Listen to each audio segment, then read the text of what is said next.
大家好，我是小雷。今天是外婆乔迁的日子，早上已经联系了搬家公司的车，马上就到了。老婆，你熬上来口奶子，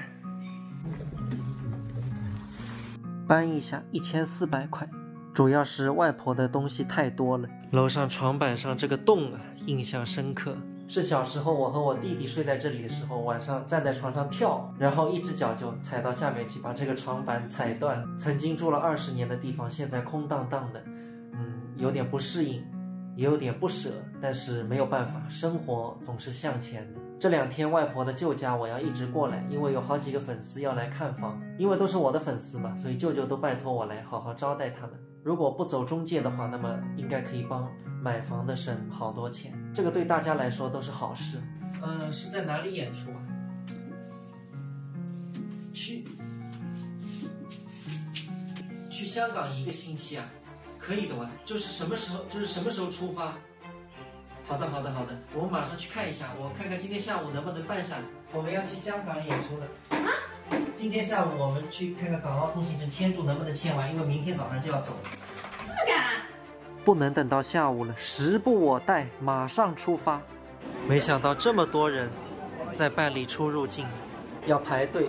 Later， 签注成功，非常的幸运。我和镜子的港澳通行证还有不到1个月就到期了，这次正好可以用上。不然如果过期了的话，先办这个通行证再签注，可能要7天的时间，演出肯定赶不上了。在这里，小刘要再次感谢这几年当中一直在背后默默支持我、帮助我的粉丝们，没有你们，也就没有平潭小刘这个账号，谢谢你们。老爸，你熬上一单香港去演出噻？哎呦，那机会了侪是留不了有准备的人的。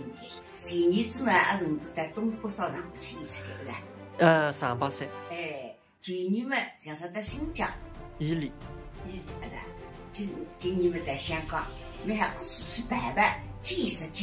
我本来也本来到新房里向去，那我再转来再带来新房里去噻。哎，搿反新房子里向嘛，带一大车夫都不要。现在当到这一行啊，菜嘛比较简单，做到香港演出成功。哎，还讲啊，做到3个人演出成功，做到3个人，哎，3个人，伊大部就还有的了呀。好，来吃吧。